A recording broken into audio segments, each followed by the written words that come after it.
Olá, meu amigo, olá, minha amiga que está prestando o exame de ordem.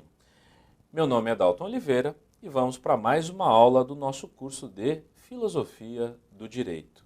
Esta importante matéria que pode ser o seu diferencial para o exame. Bem, na aula de hoje nós vamos falar sobre lógica do razoável.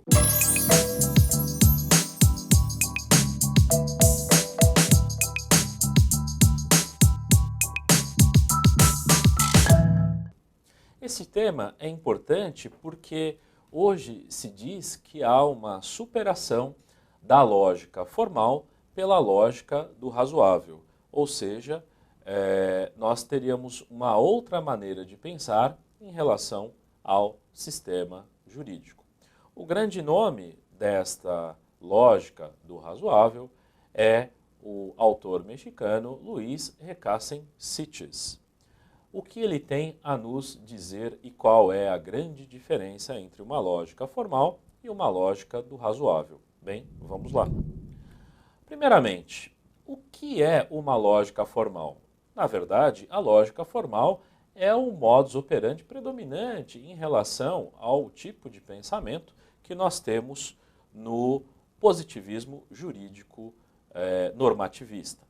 Então, uma lógica formal vai obedecer uma lógica científica que contém um conectivo ôntico e um conectivo deôntico numa lógica jurídica.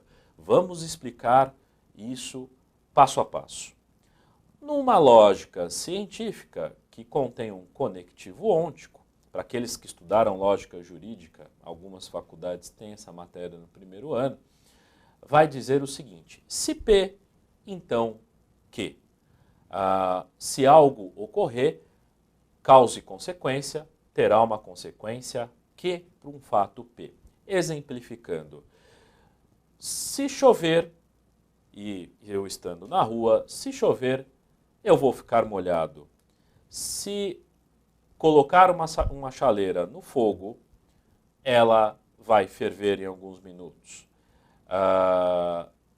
Se cair um raio em um determinado lugar, vai ter uma corrente elétrica que pode queimar determinadas coisas. E assim por diante. Ou seja, eu tenho um fato e este fato vai causar uma consequência. Ou seja, é a lógica científica de causa e consequência. Eu estabeleço, então, um conectivo ôntico, ou seja, do que exatamente é dentro de uma lógica científica. Bastante simples. Então, se algo ocorre, pelo nexo causal, outra coisa vai ocorrer. Muito bem. A lógica jurídica se apropria da lógica científica com outro tipo de conectivo. Não é um conectivo ôntico, ou seja, do ser. É um conectivo deôntico, ou seja, é um dever ser. Se P, então deve ser Q. O que significa isso? Se o indivíduo matar alguém, ele deve ser preso, ele deve ser condenado à pena privativa de liberdade. Se alguém auferir renda, se alguém ganhar dinheiro trabalhando, ele deve pagar tributo. Se o indivíduo preenche as condições de aposentadoria, deve ser concedido benefício de aposentadoria.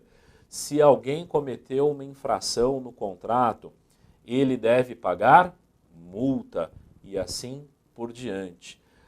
Perceba que há uma diferença entre o mundo do ser e o mundo do dever ser, porque o direito ele não se responsabiliza totalmente pela execução. Ele vai buscar a execução desse dever ser.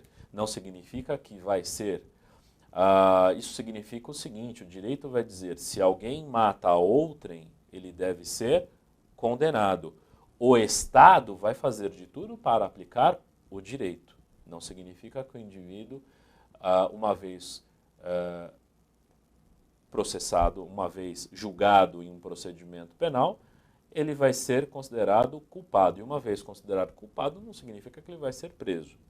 Estamos aqui no mundo do dever ser. Muita gente vai criticar esse tipo de lógica, porque nem toda todos os fatos da vida vão obedecer uma lógica estritamente formal. Por isso, uma lógica do razoável. Na verdade, eu vou ter outros critérios, que Recassencites vai chamar de relações de congruência. Aqui é necessário colocar ainda quais são os valores da realidade. Ou seja, primeira coisa, quais são os valores apropriados para determinada realidade? Segunda coisa, quais são os valores prestigiados? Terceira questão, quais são os propósitos concretamente factíveis? Quer dizer, o que está se levando em conta no julgamento daquele caso? E quarta questão, quais são os meios convenientes, eticamente admissíveis e eficazes? Porque muitas vezes a lei, num determinado caso, não vai funcionar, porque pode ser que a aplicação da norma possa não ser conveniente ou eficaz, ou admissível eticamente. Então, vamos lá. Vamos a um exemplo bastante interessante do que a gente quer dizer na lógica do razoável.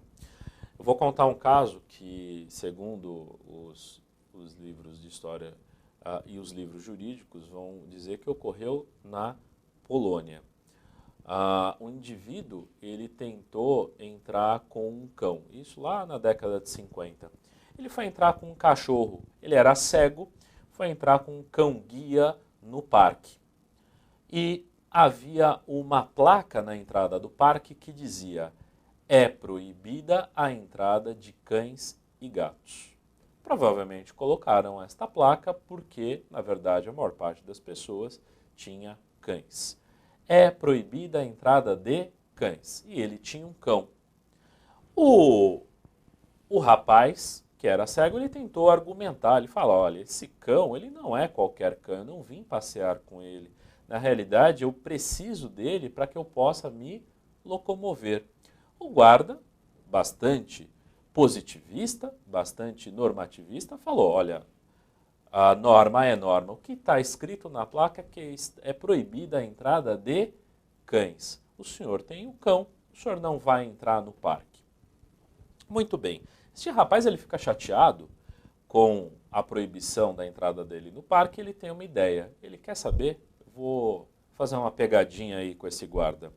Ele vai até um circo e pede emprestado um urso treinado. Ele conta para o treinador o que ele quer fazer, o treinador o acompanha e empresta o urso. Chegando ao parque, ele chega com um urso na coleira. E o guarda toma um susto. Fala: mas o senhor não pode entrar com este urso. Aí o rapaz ele vai falar: não, mas espera, o que a norma diz é que é proibida a entrada de cães. Não diz nada em relação a ursos, então eu vou entrar com urso. Bom, qual é a moral dessa história? Perceba que, do ponto de vista de uma lógica formal, no primeiro caso, quando ele chega com um cão-guia, ao obedecer logicamente essa norma, você não leva em consideração outros valores que deveriam ser levados pela conveniência desse rapaz entrar no parque com seu cão-guia. Por outro lado, se você obedecesse também a uma lógica jurídica estritamente formal, com esse conectivo deôntico, se ele não estava com o cão, ele poderia entrar com o urso. E isso não pareceria razoável, porque não é conveniente que o indivíduo entre com o urso no parque. Nem todo mundo poderia saber que aquele urso, por exemplo, era um urso treinado, né? Imagine que o indivíduo entrasse com um animal selvagem.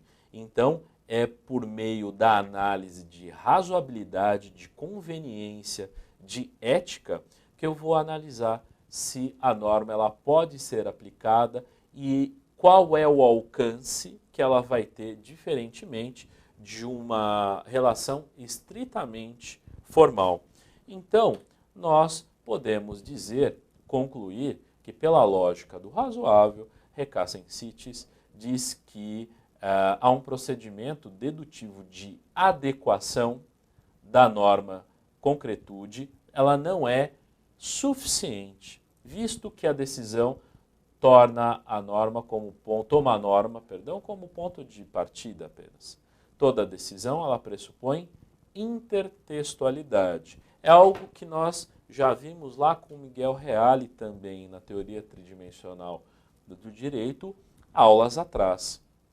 Na verdade, não basta só tomar a norma como referência. É necessário que você tenha uma intertextualidade com o caso concreto e com os valores que habitam aquela determinada sociedade sob risco de você cometer uma injustiça. Ok? Espero que vocês tenham gostado dessa aula.